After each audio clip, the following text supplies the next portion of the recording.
Today we're going to be looking at one of the defining characteristics of medieval Europe and the roles the Catholic Church played in structuring the lives of people during that time. This is kind of a touchy part of history, so we need to kind of set the tone for the day by remembering how to think when we talk about religions in social science classes.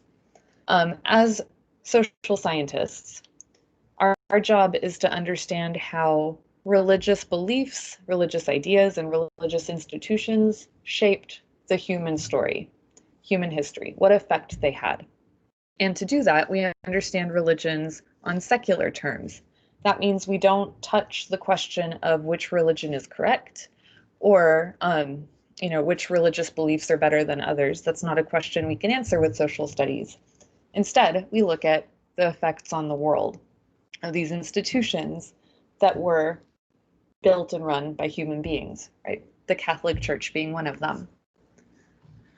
We also need to remember that when we're thinking historically, the past is a foreign country, as they say.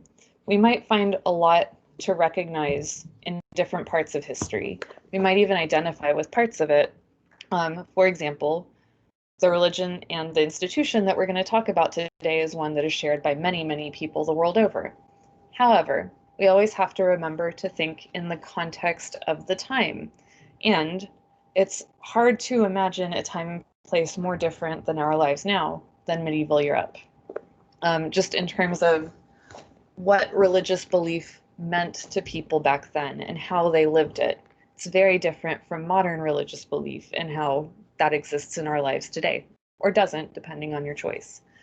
So for this lesson, remember those two things. We're going to approach today as historians, looking on a secular basis at a part of history that the Catholic Church had a huge role in shaping. And when we do that, we're going to remember that Catholicism now and the Catholic Church now is different from the way that institution existed back then. You'll see what I mean in a sec. But first, let's set the stage. We have been looking at Europe's dark age after the fall of Rome, when the centralized, super strong Roman Empire was no more, and in its place we have the rise of a bunch of independent warring kingdoms and tribes and raiders really appear on the scene in Western Europe. You can see that on the map on the top left. We've also talked about how one of the few things to survive this transition was Christianity. It wasn't just Christian belief that survived, however. And a really important institution, the Catholic Church, was like the only option for Christians at the time in Western Europe, also survived the fall of Rome.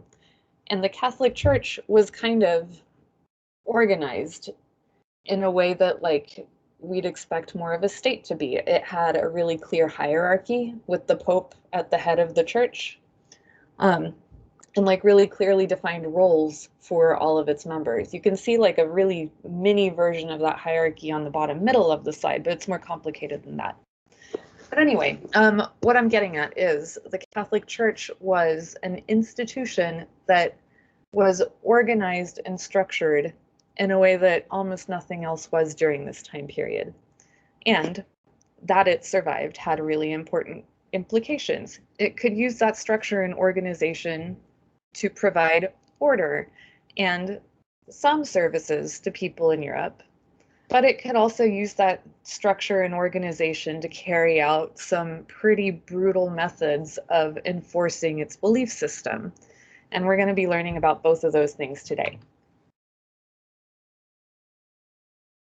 Last time we looked at the feudal system, and if you have a look at this hierarchy up on the slide, you'd be forgiven for thinking that the king was in charge of all things. He's at the top of the hierarchy, he owns all the land. The king grants land to nobles, who then grant some land to their knights to protect them, and even less land for their peasants to make all of the food for everybody on that pyramid. However, in this time in history, king's power was limited by a couple of really, really important structures. One of them, as we saw last time, was the nobles and the fact that knights pledged their loyalties to the nobles whose land they lived on, not directly to the king. Knights were also not paid directly by the king, so anytime a king wanted to gather an army, he had to call every house of nobles to essentially ask for permission to use the knights. Nobles were supposed to say yes, like they had pledged, they had sworn to say yes, but the king still had to ask. So that's a limit on the power. Another gigantic limitation on the power of government in medieval Europe was the Catholic Church. If you're in my class, you have already thought through the thought experiment that you see on the slide. If you missed class or you haven't done it yet, this is a great time to pause the slide, read the scenario, and think through it, because when you think through history, everything becomes more clear. Having done this thought experiment, however, I think that you've probably figured out that this was a metaphor for the church and the Pope. And the idea was for you guys to understand why religious belief and why the Catholic Church was so important to so many people at the time. For a lot of people, their religion was their only source of hope and their only hope for a better life, and at that only after they die and go to heaven, because medieval Europe was not a place where you could move up in society or better your life really easily at all. It's also a time and place where people were insecure and unsafe, and therefore a little bit more violently protective of the few beliefs that they had to comfort them. So any threat to somebody's religious belief was kind of an existential threat to them. If you threaten my belief that I'm going to eventually go to heaven no matter how bad this life is, then you're threatening the only good thing in my life. So I'm not going to react well to that. That goes a long way to explaining a little bit of the intolerant part of the Catholic Church and of medieval Christianity that we're going to be looking at today.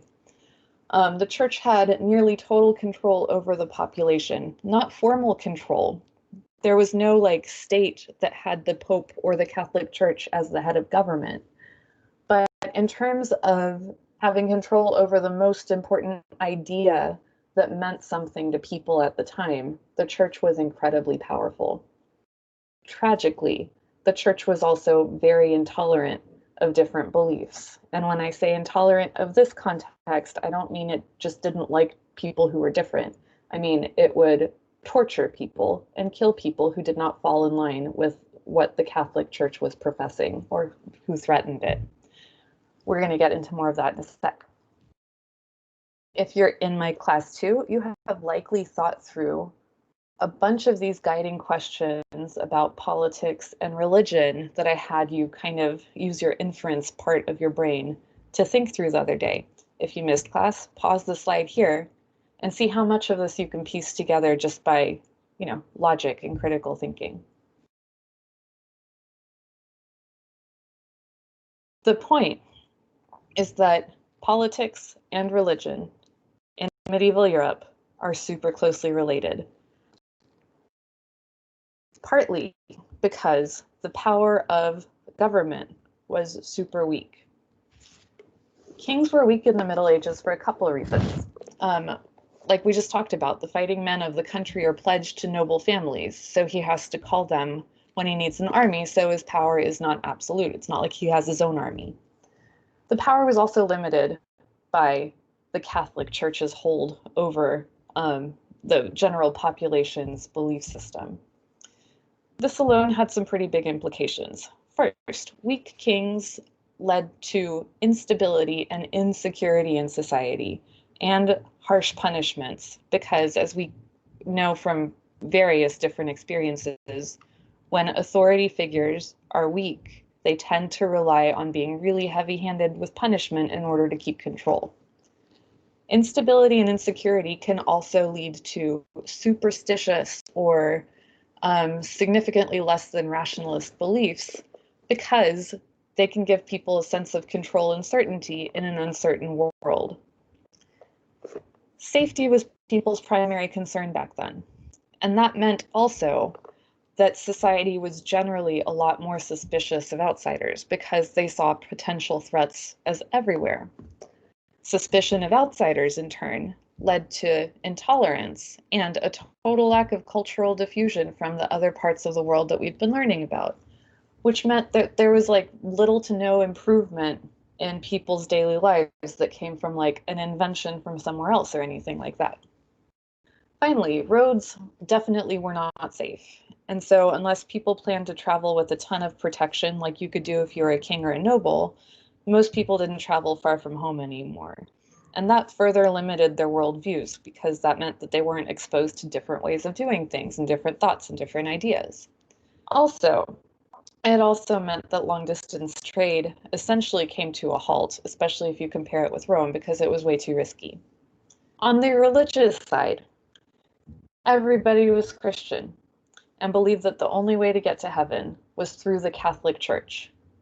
Under these circumstances, because people's lives were so difficult and generally pretty hopeless, the promise of heaven was more important than ever.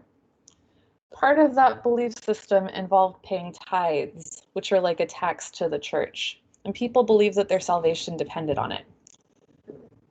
The intensity of people's religious belief back then, plus that money coming in from those tithes, that tax, made the church incredibly powerful. It was the only institution remaining after the fall of Rome that was able to keep its members literate for a couple of reasons. One, the tithes, that money, funded the specialization. That meant that the church didn't have to have every one of its members busy producing food every day, right? It's the same pattern we learned after the Neolithic Revolution. So it had the excess wealth to, have monks that could read and like copy books by hand and stuff. This was also important because reading is pretty important if you want to read the holy book of Christianity, the Bible. And according to the way that Christians believed in Christianity back then, the Catholic Church was the only institution that was able to interpret the Bible. So not only were they super powerful because they represented people's beliefs, but they had a monopoly on Christian belief. There wasn't anyone else who could read the Bible and interpret things differently and kind of challenge what the Catholic Church was saying. That meant that the church would feel very threatened by any ideas that went against its teachings because its whole source of power came from people's faith, people's beliefs.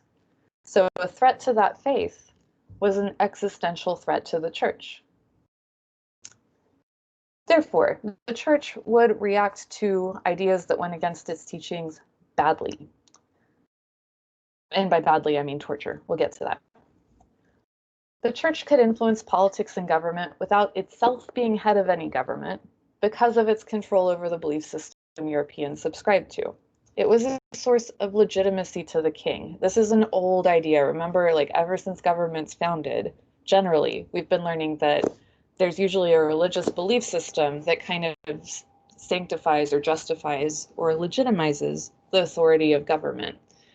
This is that pattern at work again, right? So like the church says that the king is divinely appointed, so people are like, yeah, that guy should be king. At the same time, the church could do a lot of damage by removing its support for a king. So even though it wasn't officially the head of any state or government, it still had a ton of power, and that power was spread across multiple states, multiple kingdoms in Western Europe. During this time, Europe stopped being the rationalist society that maybe ancient Greek and Roman philosophers dreamed of, and instead it became a society dominated by belief and obedience during the Middle Ages. And in order to understand this time period, you have to really, really keep your head focused on this question of survival and how different standards of living had become. A society struggling to survive has very different priorities than a rich empire. And as you've probably seen in your own experience, maybe in the context of the COVID pandemic we're currently living through, there's a proportion of the population that tends to react to scary, uncertain, insecure times by retreating to comforting ideas and like the kind of certainty that avid religious faith can give you. So you get kind of a sense of control from being certain in your faith that you wouldn't have if you looked at the Middle Ages in the face and just, had to admit that maybe your life was never going to get better. In the same way that like people who, are very loud about denying that COVID is a problem at all, probably deep down are very afraid of COVID being a problem because all of the science shows that it's a real thing that you have to like face. Anyway, here's what that does to our social hierarchy for feudal Europe. We see the monarch, the king, and the nobles at the very top of the pyramid because they have the most political power. And we have the Pope and the Church kind of outside but above that pyramid because they have ideological power. Their power comes from being the arbiter of people's beliefs, the ideas that people have, right? And the church provides legitimacy for the whole system. So like not only does the church say the king, that we approve of has the right to be king, but also this society is ordered as God wanted it to be. So if you're a peasant, you are, part of God's plan, however miserable your life might be. So you should accept it as an article of religious faith. And again, remember, the Catholic Church was a formal, structured institution. It wasn't just a belief system. It was a whole institution with an organized power structure that could be used for good.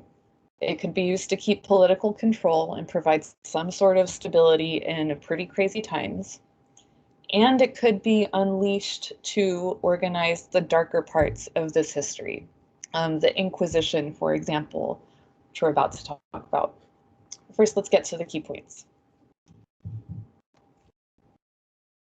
The Catholic Church provided Europe's unifying ideology at a time when otherwise it would have been divided into a lot of conflicting, warring different kingdoms. It was the only institution that remained after the fall of Rome and had unique standing to promote its ideas and to keep order. It was the most powerful political, economic, and cultural force in Europe during the Middle Ages, aka the post-classical period. Culturally and politically, the Catholic Church and Christian faith provided the unifying glue that held European civilization together. Europeans shared a culture even though they had different governments. And this power was informal, right? It wasn't legal. The Pope wasn't in charge of any specific state. The Pope, then, the head of the Catholic Church, was the single most important political figure in Europe because the appointment of kings had to be approved by the church. With all that power, what did it do? Well, it's kind of a mixed bag. On the plus side, aside from providing a massive amount of people with a source of hope in otherwise dark times, the church was central to developing what became a university network in Europe. And so, for contributing to the spread of knowledge, we can put that in the good column. A form of monasticism developed, characterized by monks living in a monastery, abiding by strict codes of rule to promote the right behavior in people around them who wanted to follow their example. And before the invention of the printing press, these monks would copy books by hand in manuscripts. They were preserving literacy because they were basically the only people around who could read. That meant that there were a lot of Bibles copied, but it wasn't only Bibles. On the downside, the Catholic Church was intolerant of dissenting views. That didn't just mean they were mean to people who thought differently. That meant you kill people or you torture people or you get them out of your little purview if they are different and if they threaten anything about the Catholic faith. This was pretty toxic to European culture. Over time, Western Europe began to view non-Catholics in other parts of the world as others, as barbarians, if you want, and increasingly as enemies. This led to violent events in which the church sought to impose its doctrine and strengthen itself by force. That means use violence to make people believe what it wanted them to believe. There are several examples of this. The Reconquista of Spain and Portugal, modern day Spain and Portugal, back then called Iberia, from the Arab Empire was one. I hope we get to talk about it in this class, but it was, a violent reconquering of land that involved expelling the people who had been living together in relative peace for a long time. So Jews and Muslims no longer welcome in Spain. The Inquisition, which was a permanent institution in the Catholic Church charged with eradicating or eliminating or getting rid of heresies. A heresy is a belief or idea that goes against what the Catholic Church was teaching. And by getting rid of, again, I mean like finding people who threatened the faith, torturing them until they repented, maybe burning some witches. That was a real thing. And that's what intolerance means in this context. And the Crusades, which were a series of wars that the Pope called Europeans to go fight, in theory to take back what they believed was their Holy Land. It happened to be a part of the world where Muslims had been living for quite some time. Violent wars launched against a culture that didn't really do anything to provoke them other than existing in a part of the world that Catholics decided they wanted. So different religious faith back then.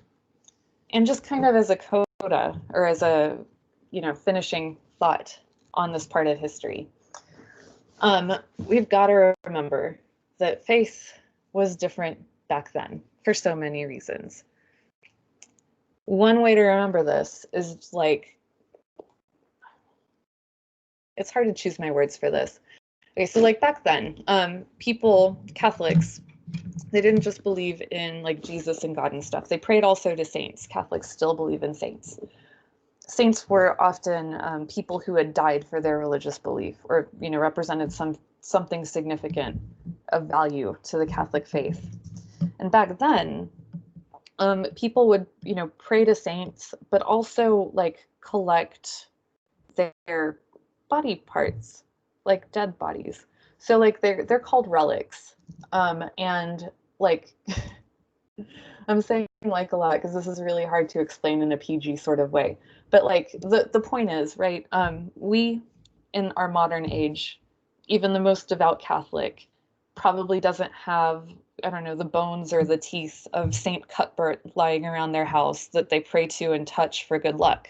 Whereas back then, when kingdoms felt like they needed an extra boost of luck or God's grace, or however you want to interpret that, they would trot out the old bones and coffin of dear old Saint Cuthbert and touch it and walk around with it. So when I say that religious belief was different then, it's very different. We don't hang around with dead bodies now. Back then they did. Some of them are still on display, as you can see on the slide. The other thing about this time in history that can be really, really, really tricky to understand is how a religious institution that's supposed to be for the good of man justified torturing human beings cruelly on a massive scale. And it's important to try to understand that, even if, obviously we don't condone it. Torture is bad. So here's the first shot at explaining to ninth graders the logic behind the Inquisition, this torturing people part of the Catholic Church. First off, it's important to know that the people who do things that we would now consider to be terrible things in history often don't think of themselves as bad guys. Often there's a system of rationalizations or justifications or beliefs that allow them to think that they're actually doing a good thing and justify their behavior, even though now we can categorically say that this was bad. It's important to try to understand both, right? You have to keep both ideas in your head. Why did these people think that this was okay is one idea that needs to be in your head at the same time as this is absolutely not okay. So to understand this, you have to know that as strong as their religious faith was, people back then thought about hell as a very real and very literal place too, like a place where people will literally be tortured for eternity. So the first part to understanding this is Catholics back then, at least the ones who were involved in the Inquisition, kind of believed that they were involved in some sort of a trade-off, like a little pain in this life in exchange for like redeeming your soul so that you don't get tortured eternally in the fires of hell forever and ever after you die. I'm going to actually read to y'all from a book that explained this a lot better than I ever could. It's a book by Steven Pinker called The Better Angels of Our Nature, Why Violence Has Declined. It's a really big book, and this isn't even the main topic. And it's, he's a controversial author and whatever. But I feel like this is a pretty decent way to start thinking about this touchy part of history. So I'm just going to read it. The Catholic Inquisition was not about torturing people just for fun. There was a rationale behind it. And so like what I'm about to read to you is going to hopefully help explain how the torture was justified in the minds of people who carried it out, and how people back then who believed themselves to be good people did things that were just so cruel and violent. So here goes. To set the stage, the book has just talked about the crucifixion of Jesus Christ, right? And so like there's some pictures of different saints that are worshipped in medieval Catholicism, St. Bartholomew losing his skin, but also Jesus being tortured on the cross. So Steven Pinker says, what was the lesson that the first Christians drew from the crucifixion? Today, such a barbarity might galvanize people into opposing brutal regimes or demanding that such torture never be inflicted on a living creature. These were not the lessons the early Christians drew at all. No, in the minds of early Christians, the execution of Jesus is the good news, a necessary step in the most wonderful episode in history. In allowing the crucifixion to take place, God did the world an incalculable favor. Though infinitely powerful, compassionate, and wise, he could think of no other way to reprieve humanity from punishment for its sins, in particular for the sin of being descended from a couple who had disobeyed him, than to allow an innocent man, his son no less, to be impaled through the limbs and slowly suffocate in agony on the cross. By acknowledging that this sadistic murder was a gift of divine mercy, people could earn eternal life. And if they failed to see the logic in this, their flesh would be seared by a fire for all eternity in hell. According to this way of thinking, death by torture is not an unthinkable horror. It has a bright side. It is a route to salvation, a part of the divine plan. By sanctifying cruelty, early Christians set a precedent for more than a millennium, which is 1,000 years, of systematic torture in Christian Europe. If you understand the expressions to burn at the stake, to hold his feet to the fire, to break the butterfly on the wheel, to be racked with pain, to be drawn and quartered, to disembowel, to flay, to press, to thumbscrew, to garrote, to slow burn, and the Iron Maiden, you are familiar with a fraction of the ways that heretics were brutalized during the Middle Ages and early modern period. During the Spanish Inquisition, church officials concluded that the conversions of thousands of former Jews didn't take. To compel the conversos to confess their hidden apostasy, or sin, the inquisitors tied their arms behind their backs, hoisted them by their wrists, and dropped them in a series of violent jerks, rupturing their tendons and pulling their arms out of their sockets. Many others were burned alive, a fate that befell Michael, okay, I can't read the small print now, so I'm going to switch to where I have this typed, I'm sorry. A fate that befell, where was I? Michael Servetus for questioning the Trinity, Bruno for believing, among other things, that the earth went around the sun, and William Tyndale for translating the Bible into English. Galileo, perhaps the most famous victim of the Inquisition, got off easy. He was only shown the instruments of torture, in particular the rack, and was given the opportunity to recant or repent, take things back, for having held and believed that the sun is the center of the world and immovable, and that the earth is not the center, and it moves. Institutionalized torture in Christendom was not just an unthinking habit. It had a moral rationale. If you really believe that failing to accept Jesus as one's savior is a ticket to fiery damnation in hell, then torturing a person until he acknowledges this truth is doing him the biggest favor of his life. Better a few hours now than an eternity later. And silencing a person before he can corrupt others, or making an example of him to deter the rest, is a responsible public health measure. St. Augustine brought the point home with a pair of analogies. A good father prevents his son from picking up a venomous snake. A good gardener cuts off a rotten branch to save the rest of the tree. The point of this discussion is not to accuse Christians of endorsing torture and persecution. Of course, most devout Christians today are thoroughly tolerant and humane people.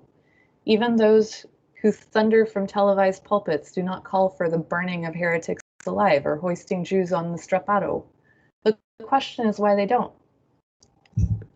The answer is that people in the West today compartmentalize their religious ideology.